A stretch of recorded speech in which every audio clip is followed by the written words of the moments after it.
Hello everyone, and welcome back to Jacoby's Library.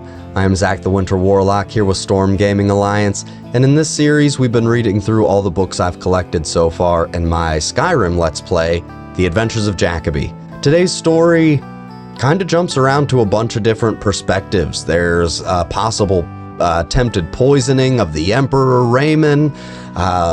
There's some lady taking a bath who is accused of consorting with this poisoner.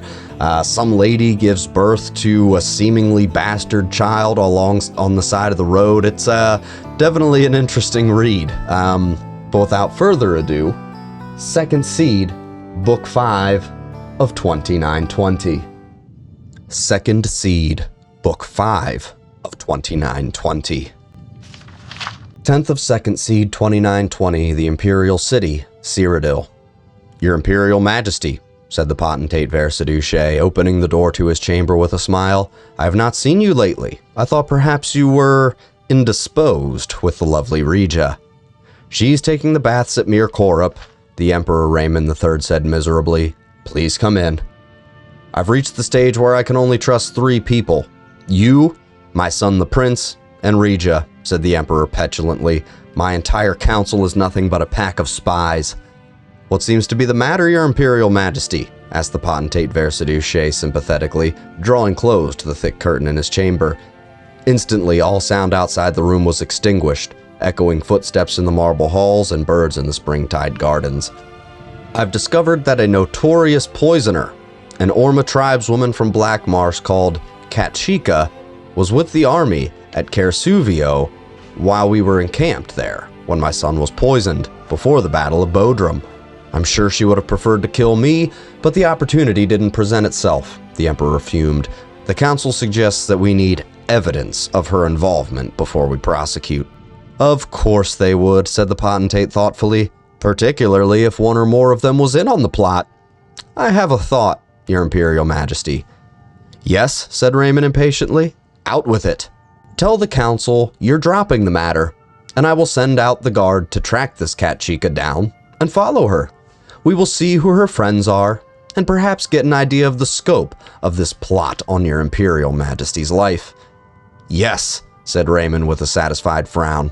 That's a capital plan. We will track this scheme to whomever it leads to. Decidedly, Your Imperial Majesty, smiled the potentate, parting the curtain so the Emperor could leave. In the hallway outside was Versaduce's son, Severian Chorak. The boy bowed to the Emperor before entering the potentate's chamber. Are you in trouble, father? Whispered the Akaviri lad. I heard the Emperor found out about, what's her name, the poisoner.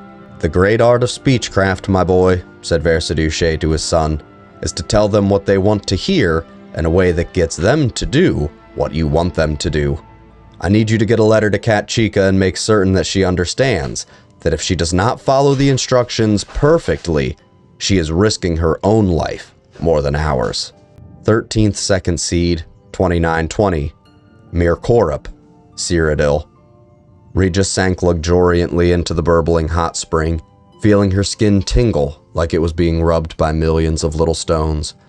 The rock shelf over her head sheltered her from the misting rain, but let all the sunshine in, streaming in layers through the branches of the trees. It was an idyllic moment and an idyllic life, and when she was finished, she knew that her beauty would be entirely restored. The only thing she needed was a drink of water. The bath itself, while wonderfully fragrant, tasted always of chalk. Water, she cried to her servants. Water, please. A gaunt woman with rags tied over her eyes ran to her side and dropped a goatskin of water. Regia was about to laugh at the woman's prudery. She herself was not ashamed of her naked body, but then she noticed through a crease in the rags that the old woman had no eyes at all. She was like one of those Orma tribesmen Regia had heard about but never met, born without eyes, but were masters of their other senses. The Lord of Mir Korup hired very exotic servants, she thought to herself. In a moment, the woman was gone and forgotten. Regia found it very hard to concentrate on anything but the sun and the water. She opened the cork, but the liquid within had a strange metallic smell to it, and suddenly she was aware that she was not alone. Lady Regia, said Captain of the Imperial Guard. "You are, I see, acquainted with Katchika?" "I've never heard of her," stammered Regia before becoming indignant. "What are you doing here? This body is not for your leering eyes." "Never heard of her? When we saw her with you not a minute ago?" said the captain, picking up the goat skin and smelling it. "Brought you Navisicker, did she? To poison the Emperor with?"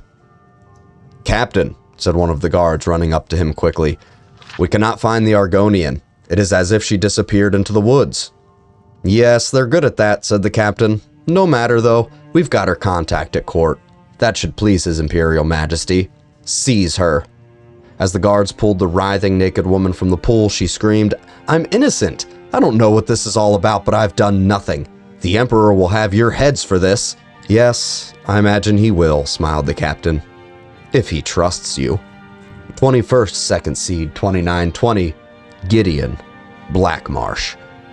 The Sow and Vulture Tavern was the sort of out-of-the-way place that Zook favored for these sorts of interviews. Besides him and his companion, there were only a couple of old sea dogs in the shadowy room, and they were more unconscious from the drink than aware. The grime of the unwashed floor was something you felt rather than saw. Copious dust hung in the air, unmoving in the sparse rays of dying sunlight. "You have experience in heavy combat?" asked Zook. "The reward is good for this assignment, but the risks are great as well." "Certainly I have combat experience," replied Mira more haughtily. "I was at the Battle of Bodrum just 2 months ago. If you do your part and get the Emperor to ride through Doja Pass with a minimal escort on the day and the time we've discussed, I'll do my part. Just be certain that he's not traveling in disguise. I'm not going to slaughter every caravan that passes through in the hopes that it contains Emperor Raymond." Zook smiled, and Miramore looked at himself in the Kothringi's reflective face. He liked the way he looked. The consummate, confident, professional. "Agreed," said Zook. "And then you shall have the rest of your gold." Zook placed the large chest onto the table between them.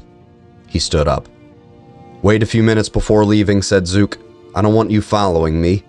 Your employers wish to maintain their anonymity, if by chance you are caught and tortured." "Fine by me," said Miramore, ordering more grog. Zook rode his mount through the cramped, labyrinthine streets of Gideon, and both he and his horse were happy to pass through the gates into the country.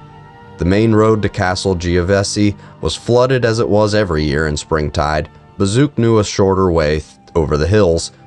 Riding fast under trees drooping with moss and treacherous slime-clotted rocks, he arrived at the castle gates in 2 hours' time. He wasted no time in climbing to Tavia's cell at the top of the highest tower. "What did you think of him?" asked the Empress. "He's a fool," replied Zook. "But that's what we want for this sort of assignment." 30 Second Seed 2920, Thurzo Fortress, Cyrodiil. Raja screamed and screamed and screamed. Within her cell, her only audience was the giant gray stones crusted with moss but still sturdy. The guards outside were deaf to her as they were deaf to all prisoners. The Emperor, miles away in the Imperial City, had likewise been deaf to her cries of innocence. She screamed, knowing well that no one would likely hear her ever again. 31st Second Seed 2920, Kavas Rim Pass, Cyrodiil. It had been days, weeks, since Tarala had seen another human face, Cyrodiil or Dunmer.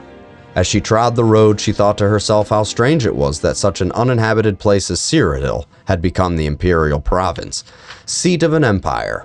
Even the Bosmer and Valenwood must have more populated forests than this Heartland would. She thought back. Was it a month ago? 2 when she crossed the border from Morrowind into Cyrodiil? It had been much colder then, but other than that, she had no sense of time. The guards had been brusque, but as she was carrying no weaponry, they elected to let her through. Since then, she had seen a few caravans, even shared a meal with some adventurers camping for the night, but met no one who would give her a ride to a town. Turala stripped off her shawl and dragged it behind her. For a moment, she thought she heard someone behind her and spun around. No one was there, just a bird perched on a branch, making a sound like laughter. She walked on and then stopped. Something was happening. The child had been kicking in her belly for some time now, but this was a different kind of spasm, With a groan, she lurched over to the side of the path, collapsing in the grass. Her child was coming. She lay on her back and pushed, but she could barely see with her tears of pain and frustration. How had it come to this? Giving birth in the wilderness, all by herself, to a child whose father was the Duke of Mournhold? Her scream of rage and agony shook the birds from the trees. The bird that had been laughing at her earlier flew down to the road. She blinked, and the bird was gone. And in its place, a naked elf man stood, not as dark as a Dunmer, but not as pale as an Altmer. She knew at once it was an Ayleid, a wild elf. Turala screamed, but the man held her down. After a few minutes of struggle, she felt a release, and then fainted away. When she awoke, it was to the sound of a baby crying. The child had been cleaned and was laying by her side. Turala picked up her baby girl, and for the first time that year, felt tears of happiness stream down her face. She whispered to the trees, "Thank you," and began walking with Babe in her arms down the road to the west. The years continued in mid-year.